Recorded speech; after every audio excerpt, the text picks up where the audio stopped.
Olá, eu sou Lucélia Santos e você está no Seguir Esperneando, o meu podcast em parceria com a revista Chapuri. Neste 18º episódio, o Brasil na COP26, vamos falar sobre a presença do Brasil na Conferência das Nações Unidas sobre Mudança Climática de 2021, que se reúne em Glasgow, na Escócia, entre 31 de outubro a 12 de novembro, para discutir a emergência climática que atinge toda a humanidade.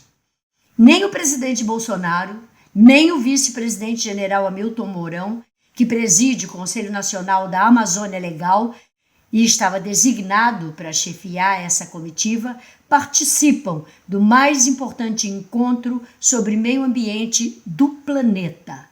O ministro do Meio Ambiente, Joaquim Leite, representa o Brasil na COP26. A delegação, encabeçada por Leite, o ruralista, que substituiu Ricardo Salles, está em Glasgow para passar o chapéu e fazer um esforço patético para reverter a péssima imagem do Brasil, destruidor do meio ambiente no exterior, mas, infelizmente, o governo anti-meio ambiente do Brasil não tem o que apresentar. Sem metas cumpridas para a redução dos gases de efeito estufa e com recorde de desmatamento na Amazônia, o governo Bolsonaro protagoniza, na COP26, mais um vexame internacional. O próprio general Mourão justificou a ausência do presidente brasileiro. Ele vai chegar num lugar e todo mundo vai jogar pedra nele, em aspas.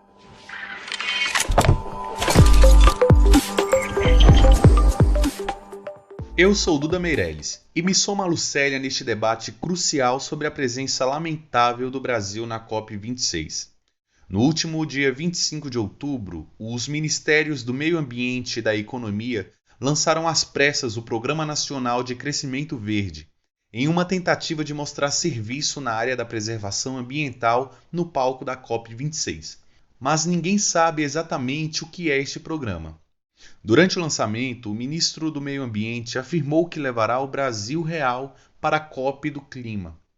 O ministro falou sobre um Brasil empreendedor. Um Brasil que, segundo seu colega da economia, Paulo Guedes, faz realmente uma atividade verde. Um Brasil que não existe. Abre aspas. O lançamento é para deixar claro como o Brasil tem 400 bilhões na direção verde. Investimentos e financiamentos que são bastante robustos, prometeu o ministro do Meio Ambiente.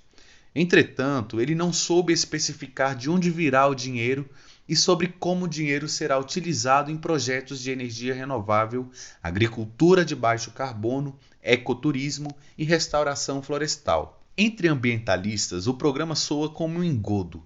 Desde o início deste governo, não há nada de sustentável na política brasileira. Ao contrário, os que deveriam cuidar da natureza em nosso país só protagonizam escândalos, queimadas que alarmaram o mundo, onças de patas queimadas e, pior, o envolvimento direto de autoridades do governo em negócios escusos com os traficantes de madeira.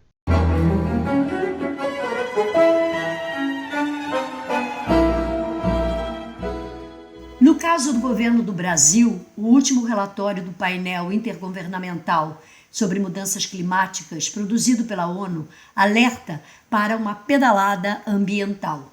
Bolsonaro alterou as metas de redução dos gases de efeito estufa, mesmo depois do Pacto Global assumido pelo país, mas que não foi honrado como compromisso do Estado brasileiro. Bolsonaro também desmantelou todos os mecanismos de controle, fiscalização e proteção do meio ambiente, especialmente na Amazônia, como o IBAMA e o Instituto Chico Mendes. Esses órgãos foram duramente atacados, desmobilizados e aparelhados.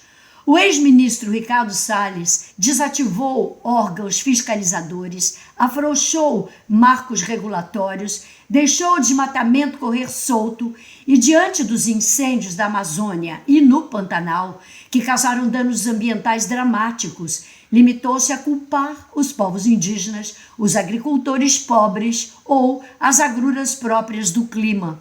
Além disso, O Palácio do Planalto institucionalizou a falta de transparência, promoveu uma intervenção militar na Amazônia com a retirada da sociedade civil do Conselho da região. Por fim, tentou romper com os indicadores que monitoram o desmatamento, como se fosse possível não reconhecer o tamanho do desastre ambiental que assola o país.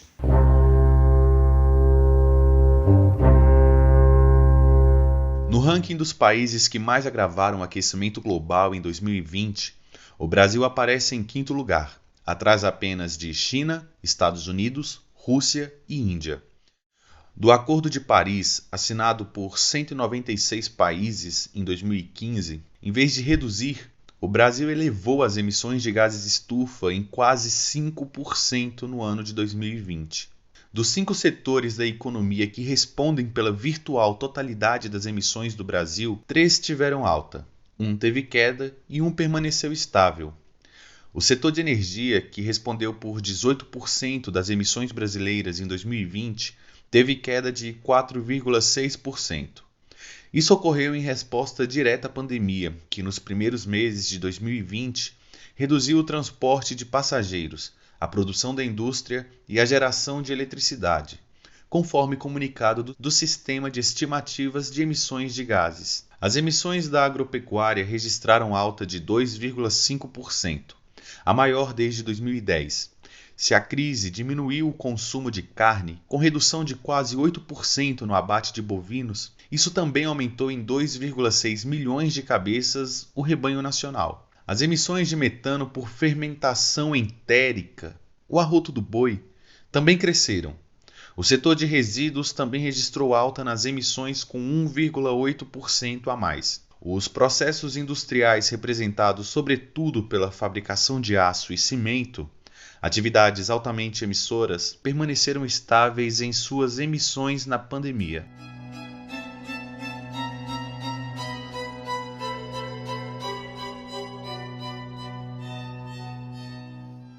A mudança radical do uso da terra para atender à expansão do agronegócio continua sendo a principal fonte de emissão do Brasil. A maior parte das emissões brasileiras vem do desmatamento ligado a pastagens e culturas agrícolas.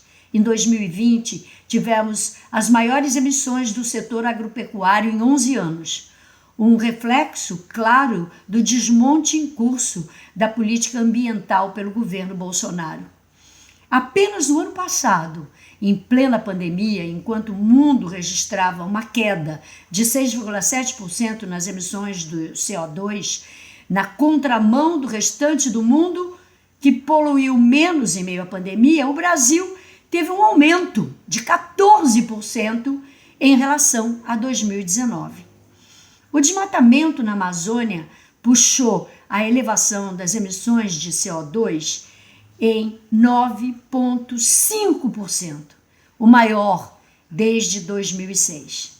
O desmatamento na Amazônia e no Cerrado, que somados perfazem quase 90% das emissões de gases poluentes por uso da terra, foi o grande responsável por emissões de 998 milhões de toneladas de CO2 em 2020, um aumento de 24% em relação a 2019.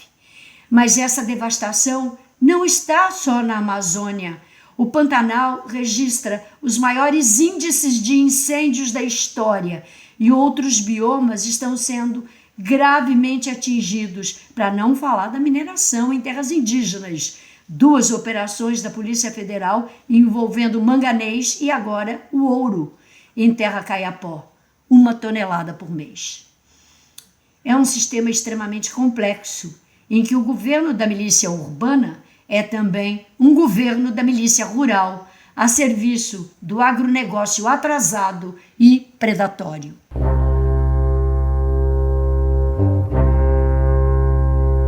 Das 13 metas que o governo da China anunciou como metas estratégicas, 10 são de preservação ambiental. No Plano Biden, um investimento para a geração de empregos associado à sustentabilidade ambiental e descarbonização da economia é uma parte expressiva de toda a proposta de reconstrução da economia americana. Assim também é o Plano Nova Geração da Europa. O Brasil, que é o G1 da biodiversidade, deveria colocar a proteção dos recursos naturais e estratégicos e a política nacional de mudanças do clima no topo das nossas prioridades. É isso que o mundo espera, e é isso que o Brasil não entrega. Um país que era liderança entre os países em desenvolvimento e que fazia interlocução com os países ricos em conferências como a COP26, hoje está fora da agenda e das mesas de negociação.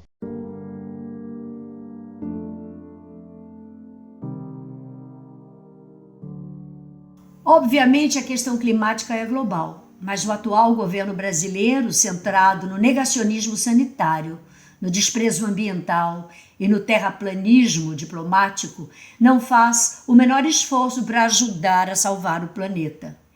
Incapaz de compreender que não vamos resolver o problema do emprego e da renda, da pobreza e da fome, se não associarmos o desenvolvimento econômico com sustentabilidade ambiental e social, Bolsonaro faz do Brasil um país do atraso, um pária internacional.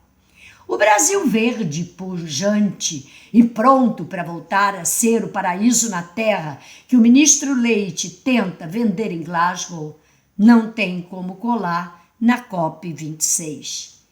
Depois de mais 605 mil mortos na pandemia da Covid, das imagens da fome e os famintos disputando lixo sob a indiferença de Jair Bolsonaro para o sofrimento do povo brasileiro, o Brasil fica totalmente desacreditado no mundo da justiça e do meio ambiente.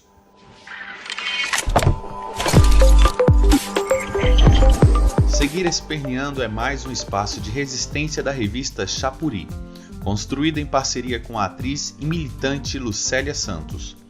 Este episódio, O Brasil na COP26, resulta do esforço coletivo de Agamenon Torres, Janaína Faustino, Lucélia Santos, Zezé Wais e eu, Duda Meirelles. O roteiro deste podcast é composto por textos da revista Focus, da Fundação Perseu Abramo, assinados por Aloísio Mercadante e Bia Abramo, com edições de Zezé Wais. Seguir Esperneando é patrocinado por Bancários DF, o Sindicato dos Bancários de Brasília, FENAI, Federação Nacional das Associações do Pessoal da Caixa Econômica Federal, FETEC CUT Centro-Norte, Federação dos Trabalhadores em Empresas de Crédito do Centro-Norte, e Simpro DF, Sindicato dos Professores no Distrito Federal. Colabore com a Chapuri. Visite nossa loja solidária em www.lojachapuri.info ou faça uma doação via Pix, contato@chapuri.info. Siga Lucélia Santos em suas redes sociais, @Lucélia Santos Oficial. Até o próximo episódio do Seguir Esperneando.